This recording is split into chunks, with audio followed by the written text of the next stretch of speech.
So we have a few games here going on here. Now in the world of women's college basketball, we'll keep you up to date here.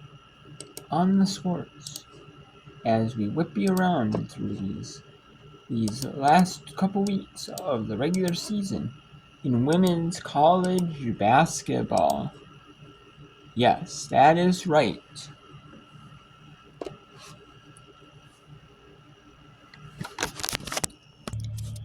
And yes, we do have a couple weeks left of women's college basketball. But yeah, we have. And yeah, depends on what conference. But there's some with a week left. Like about a week and a half left. There's some with like a couple, like today's game, and then Saturday's game, and then a couple of games next week, and then you're done. So we'll see. But we have the first conference ends their games on the 20th. That is the Sun Belt, as their conference tournament starts. For the women, it starts early on Thursday afternoon in Florida. It's Eastern time. So like at like noon, 12:30 Eastern, like 1 Eastern around there. And then the men play at night. They're playing 2 games for the women and then 2 for the men. And they're doing it like a seeding thing where it's, like the bottom 4 teams play day 1. Then you have the next 2 teams up from that get to buy the next round on and so forth. So that the 1 and 2 seeds only have to play in the semis and finals. And then we have 408-58 in the third. SIU Edwardsville 52-49 at Morehead State. 36-29. Fairleigh Dickinson leads Limon. 408 in the third. 422 in the third. Eastern Kentucky up 52-43 on North Florida. It was 37-33 at the third quarter, and then 52-43. And then we have halftime. West Georgia leads Stetson 27-23. 27-0 Bellarmine Jacksonville. 7-6 renown between North Carolina and Syracuse. 16-13 Wake Forest or SMU. 7-6 Pittsburgh or Florida State. UMBC leads UMassville 7-3. UAlbany 4-2 or Maine early. 6-9-6 Bryan over Vermont. 10-5 Binghamton or New Hampshire. 12-6 Stanford or Wofford. 8-all Linwood and Little Rock.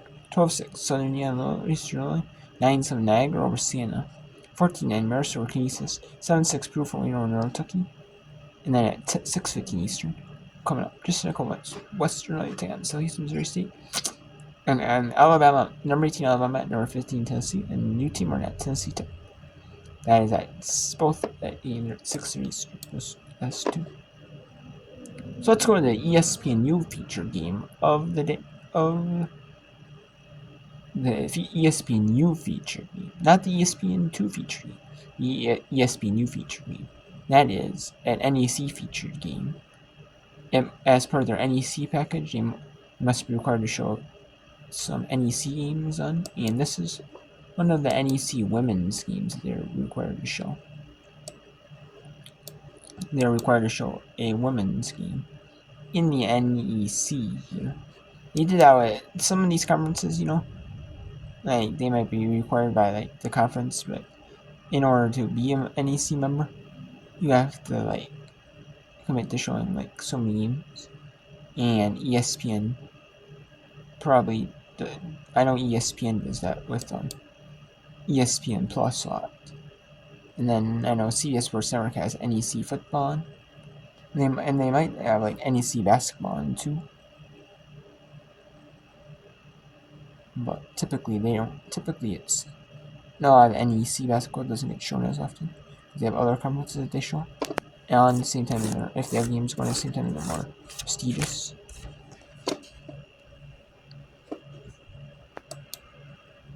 That's for CBS.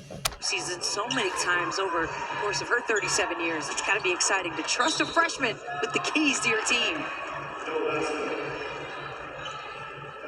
Basket waved off, but let's look at that last bucket from Winninger. What I liked about this play was you actually could hear the bench calling down the shot clock and the help side way too late. Hayden Roberts has got to get on the other side of the paint there. You see, she's not even there till the fact that, she's already at the basket. Renninger is. 3 two-time state champion out of one of the more famous Catholic leagues in Philly.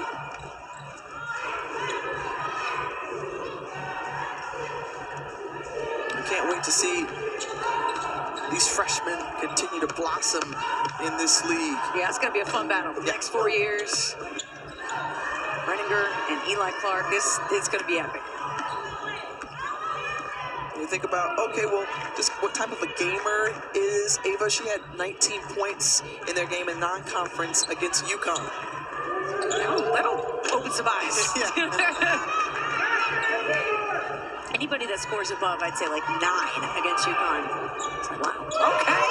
We see you, Sierra.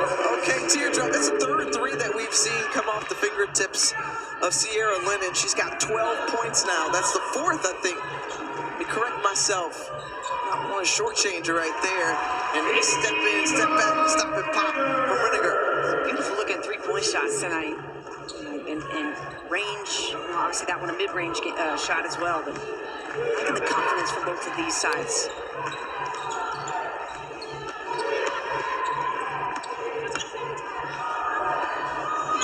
Baseline drive wouldn't go. The take and put back by Adeyemi. And a quick whistle and stoppage there. So 46-38, Knights still have the lead. Closing seconds of the third quarter. Would give Lemoyne a lot of momentum here. Could they get that stop in the fourth quarter comebacks? They got to start somewhere. King got to slow down Ava Renninger. Renninger with a dozen points tonight. This one launched from Lennon. And that's the end of the third quarter. So through three, FDU with a 10-point lead. Getting it done from the outside everywhere tonight. Mid-range. The Fairleigh Dickinson Knights have a 10-point lead on Limon Dolphins in the NEC Conference on FDU Knights, Fairleigh Dickinson Knights. Let's go to the Ohio Valley Conference. And there's not just teams from Ohio, despite it being, called the Ohio Valley. The Ohio Valley Conference is teams from Ohio and the surrounding valleys, like Indiana, like Illinois, like Kentucky.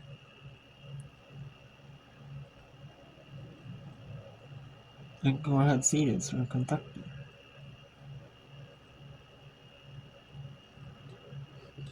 And this is 56-55 with just under 2 minutes to go here. Or we have less than a minute here at between Eastern Kentucky and North Florida. Let's actually go to this one here. Show you the final minute. 60-50. Eastern Kentucky leads North Florida. Then we'll go to SAU Edwardsville at Morehead State for the wrap up the third quarter in that one. Again, another beautiful move. She's doing everything to shake the defense off. Just having a little bit of a tough go at it finishing.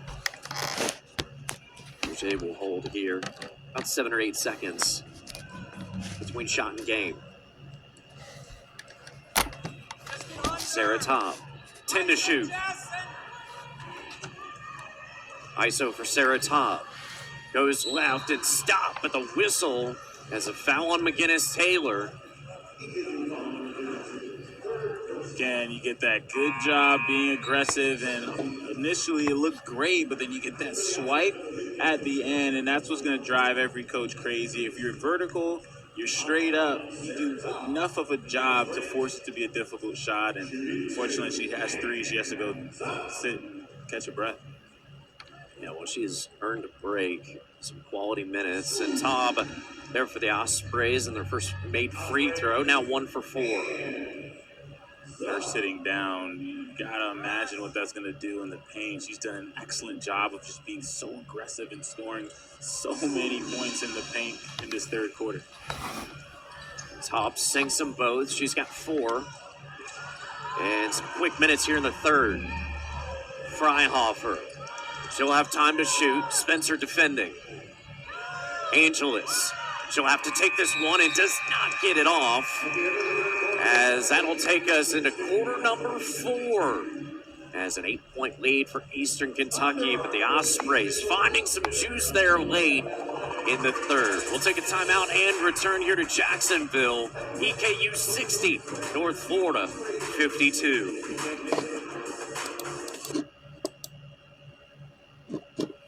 And let's go to the SIU Edwardsville Cougars at the Morehead State Eagles. Two teams battling it out for who is going to be making the top 8 in the conference tournament. These two teams, this game, this could go a long ways between these two schools for having a chance to compete for the conference title. Especially if SIUE loses, then they need 2 games behind Tennessee State, who's 4-13. So 4-13 and 2-15.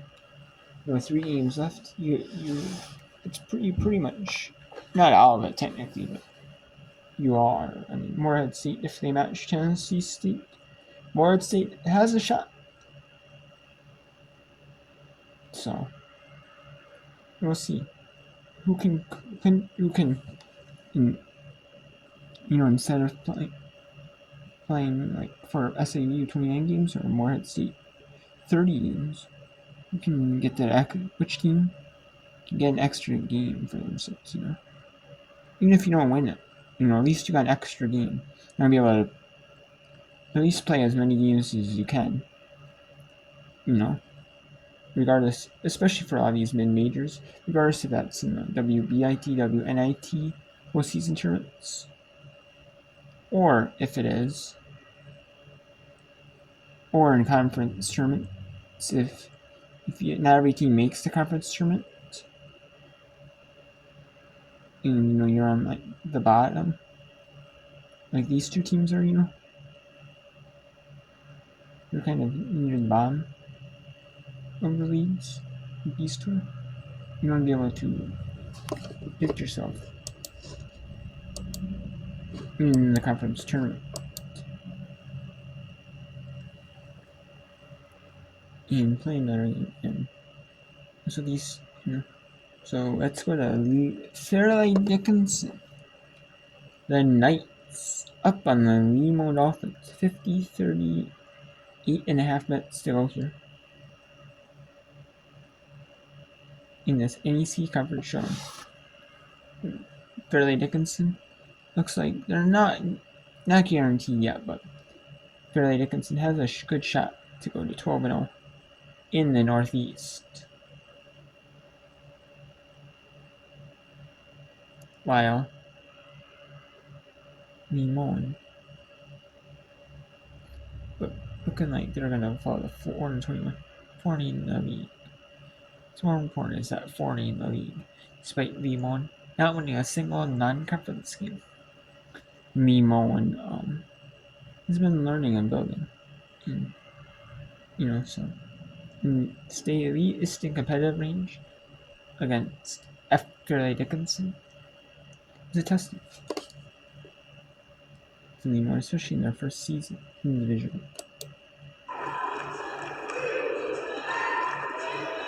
Or it could be their size. It's like one of their first season in the division. I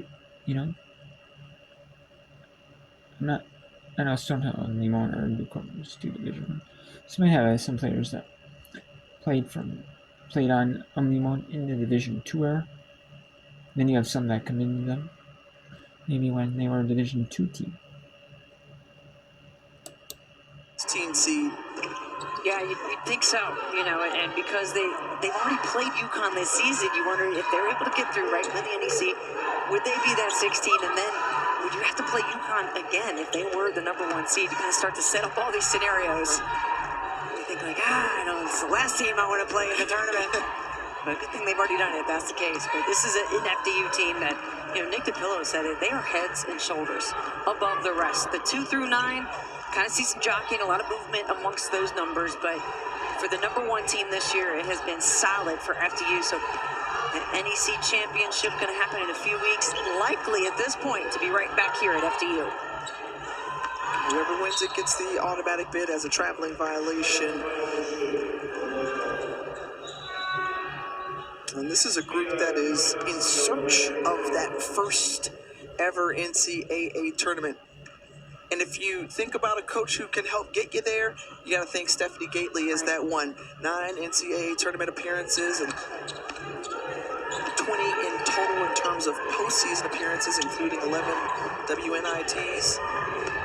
Well, she told us a great story today as defensively FDU lines up, takes a charge. That's Abigail Labore, their best on-ball defender. She's a tough player of this group, also a sports psychologist, which I like. She's like, look, let me show you how it's done right here. Great job getting into position and taking the contact. And the story about Stephanie Gately we heard today was, of course, she knows everybody, having been in coaching for so long, and brings up a story about how she and Pat Summitt were together one time, and she was hanging out at Pat Summitt's house, and well, they gotta go make dinner now. So she said, Coach, I'll go with you to the grocery store. While they're in the grocery store, Pat Summitt's phone rings. It's Candace Parker's AAU coach talking about her recruitment to Tennessee. Can you imagine a more important phone call in the history of Tennessee than that one? In the middle of a grocery store. So Coach Gately proudly said, hey, I'll push the shopping cart. Let me get all the items for dinner. You make sure you get Candace Parker to Tennessee. And she did. But it was so many stories like that and the connections to coaches that she had throughout, right? Think about Pat Summitt, Tara Vanderveer, Gino Oriema, Dawn Staley. Now, I mean, nearly 4 decades in this business, 700 plus career wins. Clips that this season versus their win against American back in November, 6th most among active coaches. That's the Hayden Roberts we expected to see all night. Whistles it in for 2 as Hayden Roberts now with 8 points. Yeah, good job by Lemoyne to start adding some pressure here. You got to get some traps, some turnovers going, some quick buckets. You don't have a whole lot of time because FDU uses a good portion of the shot clock every time they're on the offense. Excuse me.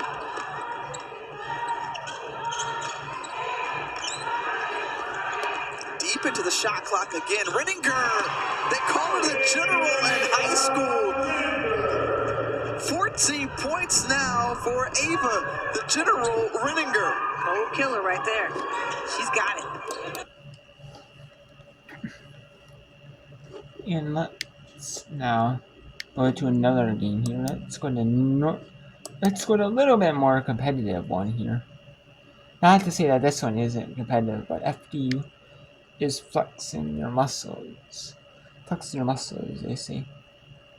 Because FDU is, you can see why they're better than the rest of the teams in the Northeast Conference, and there's proven why they're a top team. In the Northeast. So, Limon still has a fighting chance. There's just time sticking down for them in this one.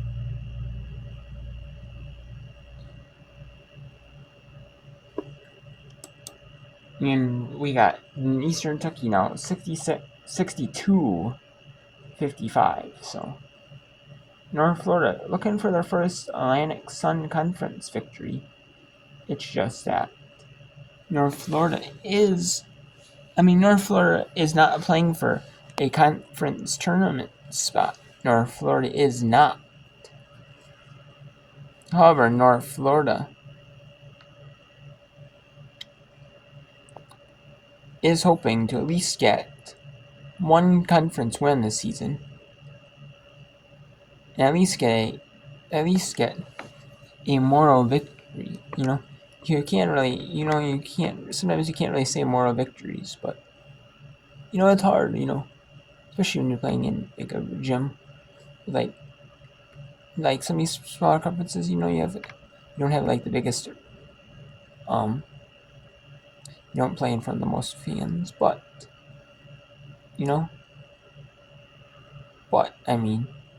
at least you can try to perform as best as you can and get at least one, hopefully get at least one conference win, get at least get a positive momentum for next season. Don't go into the off season like without at least one win. In conference, you at least want to have that. Because not getting a win since like non-conference is pretty brutal.